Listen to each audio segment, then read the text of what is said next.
Hello, team players. Well, it's time for another top 10 spells video. And I've covered every list except one, so it's time to talk about the Arcane list. Let's dive in. Okay, so the cantrip for this video is Daze. This spell deals mental damage with a basic will save. However, should the target critically fail on their saving throw, they are also stunned 1. I would have covered Tanglevine here, but I already did that in my Primal Spells video. This is probably the best cantrip on the Arcane list that I haven't already covered. I know a lot of you guys probably expected me to cover a spell like Electric Arc here, but honestly, that's just damage. True, it's good damage against 2 different enemies, but if you've been with the channel for a long time, you know how I feel about spells that just do damage. Although this spell does mental damage, which is non-lethal damage, at least it does have a secondary effect, even if it's just on a critical failure. And stunned is a good condition. This is a fantastic spell to use against enemies that have low will saves, like giants and ogres. I do recommend this spell, but you also have access to Telekinetic Projectile and Tanglevine with this list, both of which are better spells than this. Alright, next up is Flourishing Flora. Target a 5-foot burst within 30 feet and force all creatures in that area to make a basic reflex saving throw against 2d4 damage. The type of damage you deal and the additional effects of this spell on any creature that critically fails depend on the type of plants you decide to grow. If you choose to grow cacti, then the spell deals piercing damage, and if a target critically fails, they take 1 persistent bleed damage. If you choose to grow flowers, this spell deals poison damage, and targets that critically fail on their saving throw are dazzled for 2 rounds. If you choose fruits, the spell deals bludgeoning damage and makes targets clumsy 1 for 2 rounds on a critical failure. And finally, if you choose to grow roots, the spell does bludgeoning damage and knocks foes prone on a critical failure. First, because this spell can do 3 different types of damage, it is a good way to get over enemy resistances. Also, the extra effects that this spell does on anyone who critically fails their saving throw mostly are pretty good. The extra effect on the cacti is okay. It can get enemies to waste an action getting rid of the persistent damage, but the other 3 are much better. Dazzled is flat out annoying for any creature to deal with, and Clumsy 1 and knocking them prone lower their AC. Plus, inflicting the clumsy condition also lowers their reflex saving throw, and can lower the offenses of certain creatures, especially dexterity-based foes. You may only get these extra effects on a critical fail on the saving throw, but even if you don't get that, getting over enemy resistances can be a big deal. Unfortunately, this spell probably won't work well against things like constructs, because, they're going to be immune to poison damage, and they're probably resistant to physical damage. But on just about any other creature, this spell is amazing. Highly recommend this spell. For the second ranked spell for this video, I've gone with Entangling Flora. With this spell, you target 1 20-foot burst within 120 feet. For the next minute, all those squares are difficult terrain. In addition, each time a creature starts their turn in the area, they must make a reflex saving throw. On a failure, they take a minus 10-foot circumstance penalty to their speed until they leave the area. On a critical failure, they are immobilized for 1 round. Creatures can attempt to escape to remove these conditions. This spell is really good for when a problematic enemy is far away, as this will slow them down big time. It's also a really good spell to protect ranged attackers in your party, as more than likely enemies are going to have to spend multiple actions getting up to the ranged attackers in your party. And that's just with this spell. That's not even counting any melee attackers that are in their way. Slowing down enemies can be a big deal, especially if you've got a bunch of ranged attackers in your party. This spell may not do any damage, but that's not the only criteria that makes a spell good. For today's third rank spell, we're going to go with Aqueous Orb. With this spell, you create a 10-foot diameter sphere of water in an unoccupied space within 60 feet.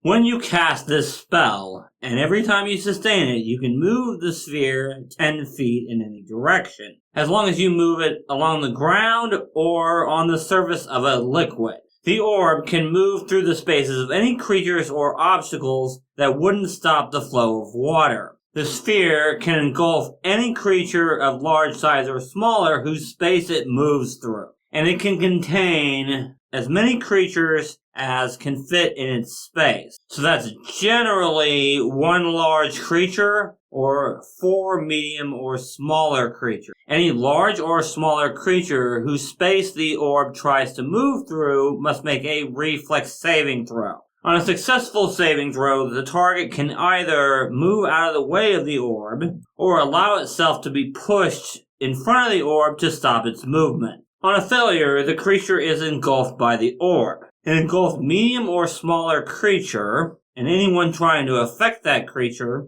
must follow the normal rules for aquatic combat. An engulfed large creature, on the other hand, is big enough that its limbs stick out from the water, and it can reach out of the water. The creature can get free by swimming with a DC 10 athletics check, or escaping against your spell DC. On a critical failure, the creature cannot swim to get free of this spell. In one of the games that I'm playing in right now, the party was having a lot of trouble with cave trolls, and this spell is one of the reasons why we were able to pull that combat out. I used this spell on one of the trolls, and that troll didn't even attack.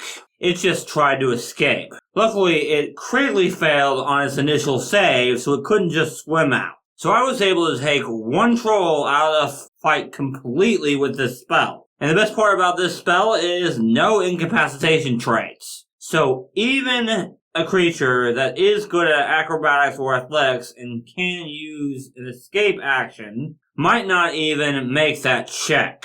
And forget about it if they aren't good at either of those skills. Then another one of my party members cast a spell that made it fleeing, which it had to escape from my spell in order to even flee. Yeah, just because a spell doesn't do damage doesn't mean it isn't good. And this spell is a perfect example of that. This spell is definitely one you want to pick up at 3rd level. At 4th rank, I want to talk about one of my favorite spells, Mirror's Misfortune. This spell is pretty similar to Mirror Image, except that you only create one duplicate of yourself, and you can give that duplicate simple instruction. A creature can only distinguish between you and the duplicate if it spends a seek action and succeeds at a perception check against your spell DC. If the creature takes a hostile action against the duplicate, it shatters. The attacker must then make a will saving throw. If they fail on the saving throw, then within the next hour, they must roll their next 2 attack rolls twice and take the lowest result. And if they happen to critically fail on their will save, then they must roll their next 4 attack rolls twice and take the lower result. This is any attack roll they make, not just against you,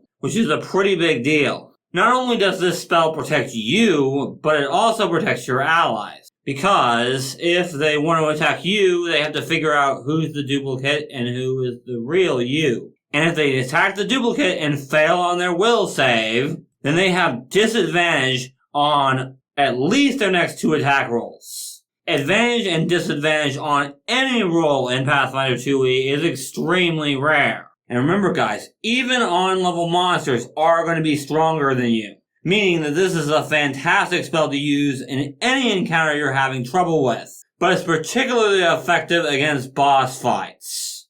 For this video's 5th rank spell, I've gone with Wave of Despair. This spell targets a 30-foot cone. All creatures in the area must make a will saving throw. On a successful saving throw, for 1 round, a creature can't use reactions and must make a new saving throw at the start of its turn. If it fails this second saving throw, It is slowed 1 for that turn. On a failed saving throw, the duration of this spell is 1 minute rather than 1 round. On a critical failure, the target is also automatically slowed 1 rather than having to make a saving throw. It's actually pretty insane that this spell can inflict the slowed condition even if the target succeeds on their saving throw. Granted, they have to fail on their second saving throw to get it, and even if you don't get the slowed condition on a target, getting rid of their ability to use reactions for a round can be a big deal, especially if the target has reactive strike or a similar reaction. Anything you can do to take enemy options off the table is fantastic. But the slowed condition is the best part of this spell, especially if you get that critical failure and they're automatically slowed 1 for a minute. If you get to the point where you can cast 5th rank spells, this is definitely one you want to pick up.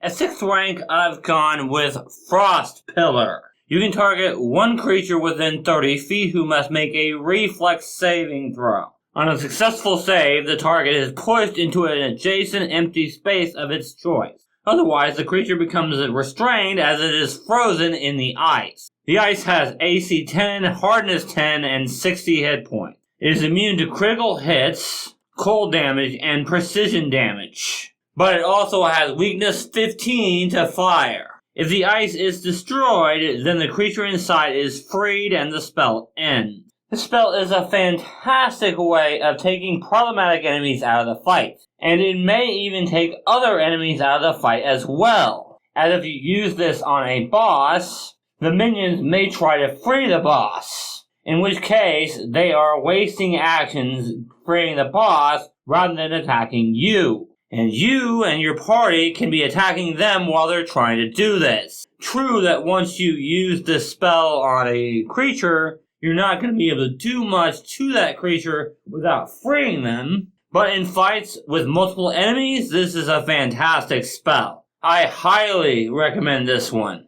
Now let's talk about Force Cage. With this spell, you create a 20-foot by 20-foot cube cage. Each creature in the area that you create the cage must make a reflex saving throw. If they fail, they become trapped in the cage. If a creature succeeds, it is pushed outside the cage into a space of its choice. If a creature is too big for the cage, then the spell automatically fails. The cage has AC 10, Hardness 20, and 40 hit points. It's immune to critical hits and precision damage. Creatures small enough to fit through the bars, such as tiny creatures, can leave. All others are confined within. Attacks with weapons that are too big to fit through the walls automatically fail, and creatures within the cage have standard cover against even weapons that can pass through the bars. Spells and breath weapons can pass through the cage uninhibited.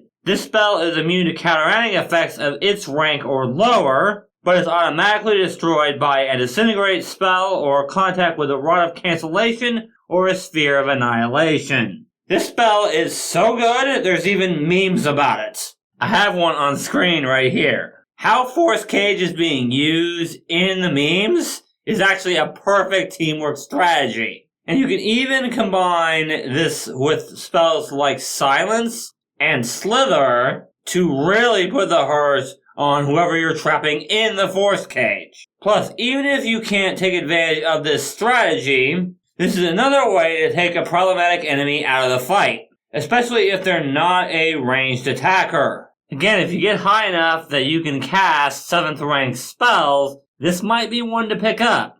Okay, for 8th rank, I've gone with Rainbow Fumarole. This spell creates a 20-foot radius, 60-foot tall cylinder within 500 feet. All creatures in the area must make a basic reflex saving throw. And on a failure, the target takes additional effects depending on the color you roll. Roll 1d8 to determine the effects of this spell. I'm not going to sit here and go through all 8 effects, but the best ones to get are orange, which is 50 fire damage, and on a failure the target is knocked prone. Green, which is 20 fire and 20 acid, and on a failure the target is sickened 2. Blue, which is 30 fire damage, and the target is paralyzed for a round on a failure. And Violet, which is also 30 fire damage, but on a failure, the target is slowed 1 for 1 minute.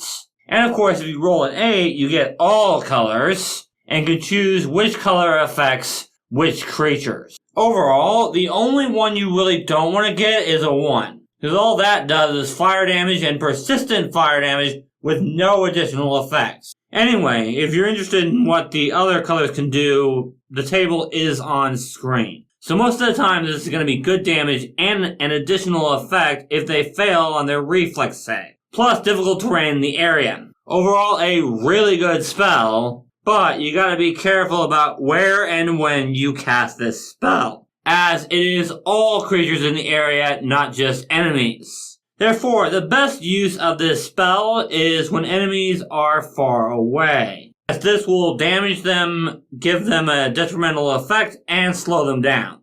And the last spell I want to talk about today is Unspeakable Shadow. With this spell, you target one creature within 120 feet who must make a will saving throw. A creature that is frightened by this spell must spend at least one of its actions either attacking its shadow, which of course does nothing, or running away from its shadow as if it had the fleeing condition. On a successful saving throw, the target is frightened 2. On a failed saving throw, the target is frightened 3 and can't reduce its frightened value below 1 for 1 minute. On a critical failure, the target is so frightened it might die. It must make a fortitude saving throw. This saving throw has the incapacitation traits. If it fails this saving throw, it instantly dies. If it does succeed, it is frightened 4 and can't reduce its frightened condition below 1 for 1 minute. The instantly die part of this spell is pretty good, but that's not what makes this spell absolutely broken. What makes this spell completely broken is that even if they succeed on their saving throw, they're still frightened, which means they're taking a penalty on all their checks and DCs. But not only that, but as long as they're frightened by this spell, they must waste one action every single turn, doing absolutely nothing. As attacking their shadow does nothing but give them a multiple attack penalty, and running away, well, that's them running away. That's not going to do anything. Although, I guess they could use their last action to do that. But still, even on-level monsters are stronger than you, so even getting rid of one action on their turn can be a big deal. Especially when we're talking about bosses. And remember that the base form of this spell does not have the incapacitation traits, meaning the real broken part of this spell affects bosses just as well as it does other creatures, which is downright nuts. And that's my list of really good arcane spells. If you guys enjoyed this video, don't forget to leave a like and do all that YouTube stuff, especially if you're interested in more Pathfinder and Starfinder 2e teamwork content. You guys probably expected me to cover some other spells in this video. But before you get in the comments and tell me how I'm wrong, why not check out these videos here? I may have covered the spell you're thinking of in another list. And I do want to thank Daniel Landis and Underhill for supporting the channel. Thank you guys so much for watching, and remember, teamwork is vital. It helps us solve problems.